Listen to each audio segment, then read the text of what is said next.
keep it all in mind. The end result is the aesthetics. It all has to sound good in the end. You know, that's what it's all about. And at this point, we've done very little work on this, really. And we've improved it considerably. If we turned off the EQs on this guitars and vocals, you'd hear a very, very different track. And we'll do that. But just adding the right reverb to the vocal would make all the difference in the world. Which, well, we're not going to do that because that's not what it's about. Plus, we want to hear what we can do with the EQ, with the all those harmonies at the end. But let's listen again and turn on and off the EQs. You know he saw the world his way from a whole new view, and time was not so well defined, and the poem so literal. Every distance has its touch, every touch. You know he saw the world. That's off, of course. Yucky. From a whole new view, and time was not so well defined, and the poem so literal. Every distance has its touch, every touch reminds of you, like the distance of the stars, every angle sun.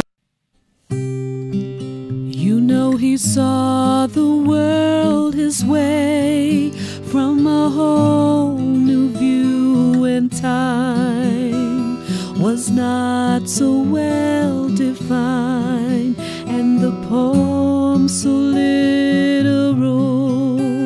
Every distance has its touch, every touch reminds of you, like.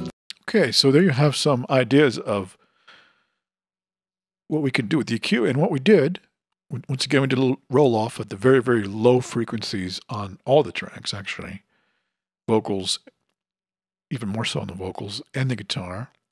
We're actually doing an 8 dB boost, which is a lot of boost, and 6 kilohertz. We're also doing about a 5, a little less than 5 dB boost in this area here. And what's really rounding it out is boosting some of these low frequencies, low mid-range frequencies here, 2 dB. That made a huge difference. Now, once again, you know, putting the reverb on the voice would be the clincher, making it sound so dramatically better than what it initially was, which was essentially a demo. And by the time we're done with it, we could make it radio friendly, just with just a little bit of tweaking. So there you have some ideas there, which relate back to aesthetics again. And, you know, don't be too overly caught up in rules. You know, rules should be second.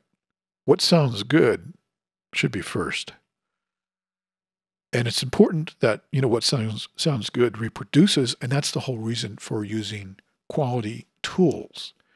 Because there are some tools out there that might be a bit flashy and sound great at first, but then, you know, you make your mix, they just don't stand up, they don't reproduce. And we won't name any companies, I don't want to, you know, do that, but we try to stick to tools that reproduce very well in our mixes here in our personal use. And we actually only pretty much demonstrate tools that we are using ourselves. All the tools that you see us using, we've purchased for our own use. So my point is that, you know, good tools that have been around, companies that have been around for a good while, are a safe bet.